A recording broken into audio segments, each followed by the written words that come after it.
Okay, so I'm gonna start off with the Navy program because that's what I joined first. I was in the Navy DEP program first. So I actually joined the Navy because my dad wanted me to go. Like, my dad has passed. My dad and my father are two different people. My dad has passed and my father is still alive. If you guys understand that, that's another video. I'll do that later. But anyway, my dad wanted me to go to the Navy. So I joined when I was 17. I joined the Navy when I was 17. So I was it's called a DEP program, the Delayed Entry Program. So I joined that when I was a junior in high school.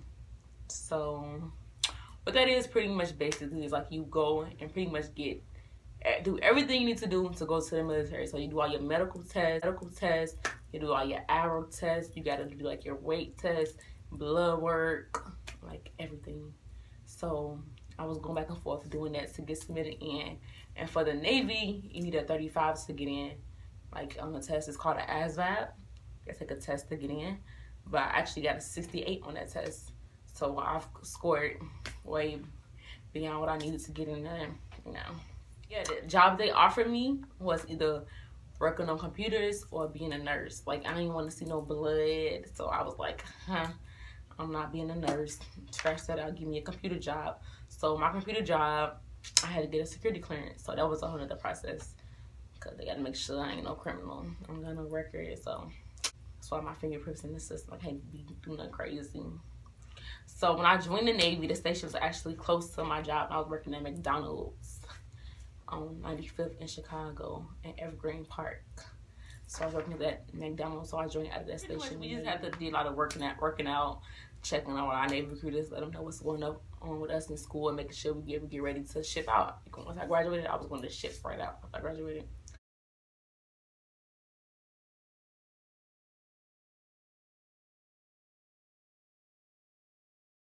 But something happened, so I ended up not even going into the Navy. I was in the Navy program for like at least I think a year and a half, but I ended up not going because my dad actually passed away and I was his power of attorney. And while he was like dying, I really didn't know that he was sick at first, but when he told me, it was like he was way too sick. So another thing a lot of people don't know is that I stopped going to school. I stopped going to high school when my dad was sick. Because I had all the credits that I needed. Well, not all the credits I needed. I had all the credits I needed besides like 1 or 2 or something like that. So guess what? I ended up going to American School. American School is an online school. So I don't really know too many people that have went there, but I got my last credit for school through American School. But I have a diploma from my high school, which is Gwendolyn Brooks. Okay, now this is the crazy part, the Army shit, you know. So I didn't end up not going to the Navy, and then like when I went back to the Navy, tried to leave for the Navy, they wanted me to do like a lot of other stuff, and I had to wait. So I was like, you know what? I'm ready to go. I'm tired of being in Chicago. I was like, I'm gonna go next door to the Army. So I went next door to the Army, and of course, like I had a high score. They still use my score because it was recent.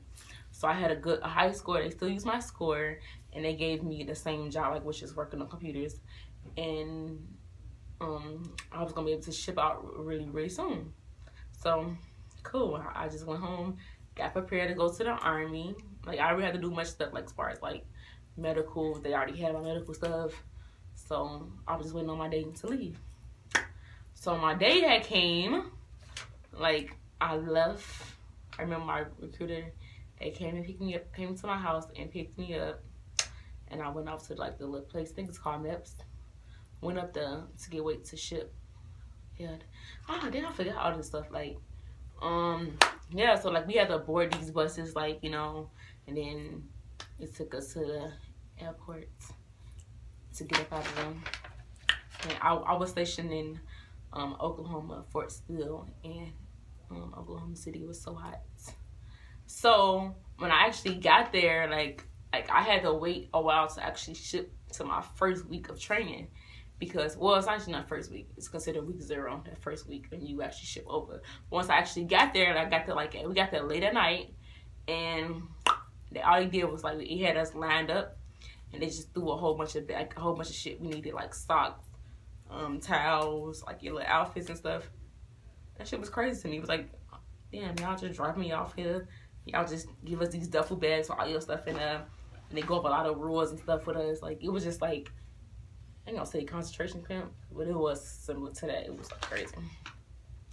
So when I actually got there, I had to wait to actually like go over to training, because when I left for Chicago, I had got like some medical stuff done. Like, I had like some tests ran on me, like some scans, like for like my ovaries and stuff. So I had to wait to get my results back for that. So when I got my results back for that, all they pretty much did was just put me on birth control. So they put me on birth control. Somebody called my phone. They put me on birth control, and then I was able to ship. Like I said, all they did was put me on birth control, so that was the solution to that. And I was ready to ship off to go to the other side of the tracks, which I actually started training. So once I went over there, it's like they drop you off on I treat you in the military. They just fucking literally just drop your ass off to your next location. So they just dropped us off on the other side of the tracks, and once we got there, they was like, you guys have to all go put your bags down in certain lines, and then you have to come in the front, like we form another line. So when I got there, I instantly just dropped my bag down. I was like, okay, I was the first person in line. But when I was in line, I was like laughing. Like, I think everything funny anyway. So I was just laughing. And our master sergeant, like, he was very, very, very, very, very tall. Like, he was so tall. And he was like, what's your name, Private? And then I was like, Healit. And then I was still laughing because everybody was so scared. Like, everybody was so scared. And I was like, this shit not scary. Like, they were so scared of the drill sergeants and scared of this and that. I was like, this ain't even scary. So he was like, that's a shame.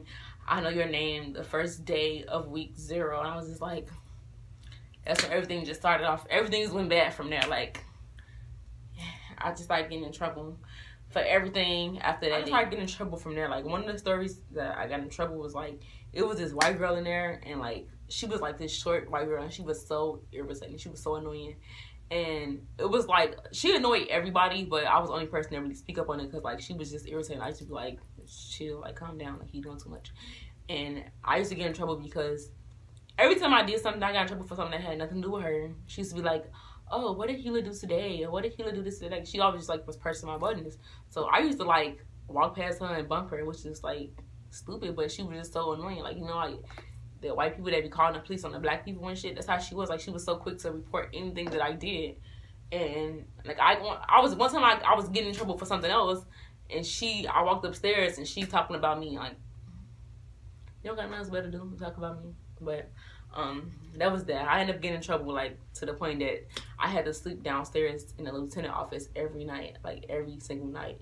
I had to put my bed downstairs, and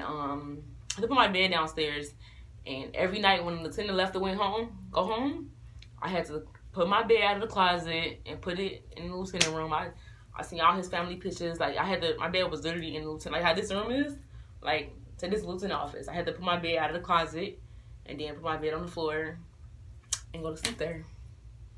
And I'll wake up next morning, fold my bed up, put my child's towels in a dirty clothes thing, and my towels, my sheets in a dirty clothes thing, and just go in formation. That was my routine. Like, it was 240 people in my battery, but how many people slept in my bed was 239 because I couldn't sleep with the rest of my bed, which I didn't care. I actually liked not sleeping with them. One of my drill sergeants, like, when I was the first person to quit. I was the first person to quit. One of my drill sergeants had told us a story. It was like, his fiance got killed. Like, before we came, like a couple of weeks before we came, he said his fiance got killed. And I was like, then what kind of job she had? And then she didn't even have a job like when she was going to be out on the field. She had like a job that you thought would have been safe, but she still ended up getting killed. So I was like, I don't know if I can do that. That's just being honest truth. And this country is so messed up. Like, it's not even worth me putting my life online. I got other stuff I want to do. So, you know, I checked out. I heard that story. And then my other drill sergeant told me she was a nurse too. And she had to make so many calls about people dying. I was like, yeah, I'm out. I was the first person to quit. And I made my own platoon call the chapters. That's what you get called. When you leave, you get called a chapter. So I made my own platoon. I was number 1. But listen, when I said I got in trouble all the time. So I used to do shit like, I used to pack up all my shit. One time I packed up everything out of my locker. Imagine our locker had to be so neat. So I packed up all my shit out of my locker and I put it in my duffel bag. And guess what? I was trying to leave out of the, imagine this is, I don't know what I was thinking, but imagine this is the army base. I packed all my shit. Luckily, well, it's not luckily, but my drill sergeant, he called me trying to leave. Like, he was on his way home and he seen me like trying to walk out of the, I don't know what I thought I was going, because clearly I wasn't going nowhere in the army base. I'm be able to just walk off that shit. But I tried. I let them know I was serious about leaving because they tried to make me stay. They felt like maybe I was going to change my mind. I was like, no, I'm ready to go home. I'm not doing this. I used to call my auntie crying. Like, when my auntie called, I'd be like, oh my God, I hate being here. I do not want to be here. I don't know why I came to do this, because I didn't want to be in the military. I only went because my dad wanted me to go. But he passed away, and it was like, I don't want to do it. So it's like, I quit. Captain used to always look for me like, oh, where's he with? Because like, everybody, for some reason, they just thought I was in trouble. I was, but I don't think it was that serious. So the captain used to look for me because I used to do all type of crazy stuff. Like, I used to pull all type of moves in there. So one time the captain, like, they was out training and I had stayed. I was sick. So I stayed back. And he was like, he after they was training, but he made sure he came back. So where I was at and was like, I was eating in a DFAC. It's called DFAC. I was eating and he made everybody had to come and stand up because the captain was there. And guess what? He came up next to me, was like, you ain't going nowhere. Like, that shit was like some TV shit. Like, it could have been a movie. Like, my whole experience was like it really was a movie. Like, and then everybody was looking like, damn, the captain having to, like, they training, and he stopped his training just to come and tell you that you can't go nowhere. I can't go into, like, the sick hall. Like, I'm sick. I can't go here. I can't go there. It was just, one of my drill sergeants actually, well, I'm not saying this to tell on him, because, I ain't gonna say I deserved it, but I know I wasn't doing the right thing. Like, I was supposed to, just go use the bathroom. I was supposed to go with somebody to go use the bathroom, but I went by myself, and I stayed in the bathroom, because I was tired and I was ready to go home. So I stayed in the bathroom, and the drill sergeant, he kicked the door in my face. Like, he kicked the door, and the door hit me in my face. I had a big ass knot on my head. But after that, he was trying to be nice to me because he didn't want to get in trouble if I told him that he kicked me in the face. So he didn't want to get in trouble. And then we had one drill sergeant, like, he was so cool. He let us do whatever we wanted to do, basically. Let us do whatever we wanted to do. And, like, we go to the PX. It's like when you go and get, like, your stuff, like, stuff that you need. I went to the PX, and he let us get what we want to get. Some drill sergeants, they be on you about what you buy. This drill sergeant, he like, whatever you want to get. If you get caught with it, that's your own. It's on your own. Guess what my ass went to go do? I bought another phone. Because you're not supposed to have phones in there, but I bought me another phone. So I had me another phone, and didn't nobody know. So I actually brought 2 phones there. So I was going to try to keep one of them anyway, but I just let them keep both of them. But I bought me another phone. I either kept one of my phones, or either I just kept the phone I bought from them.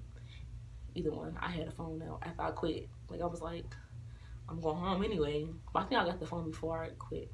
That experience, I'm going to tell, like, the gas chambers. The gas chamber, that's the worst part of the basic training. Like, when they actually, you got to go in this chamber, and, like, you have your mask on, and then, like, you have to be able to communicate with the other people, like, for you able to proceed to the next step. It was, like, part of the training.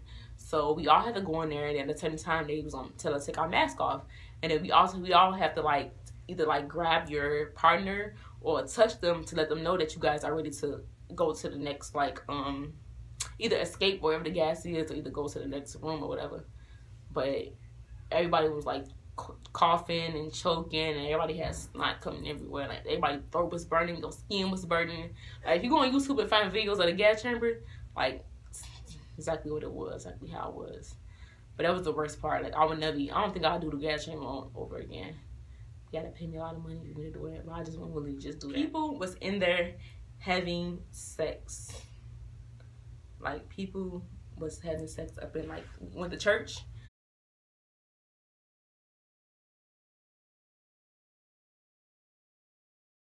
Some people was, I didn't go to church, so I was atheist then too, but people was going to church just to have sex. Like, maybe I should insert that because I was talking about that on Facebook with some people I was in the military with.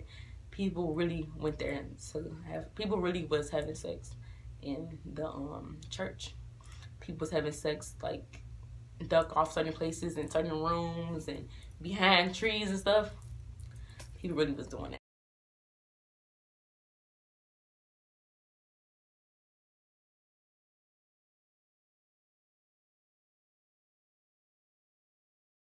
When you first get there, like they ask people like, what are you joining the military for? Are you joining because your family wants you to join? Are you joining because you really love the government? What's your reason? And this one girl said that she was joining just because she wanted to pay her cell phone bill. That was her answer. Like, me and this girl, like, she's still my friend on Facebook. She probably see this, but yeah, that's what happened. She said that she joined just to pay her cell phone bill. Everybody laughed, but like, girl, you could have got a little job. Like, you joined the whole military just to pay your cell phone bill? That was crazy.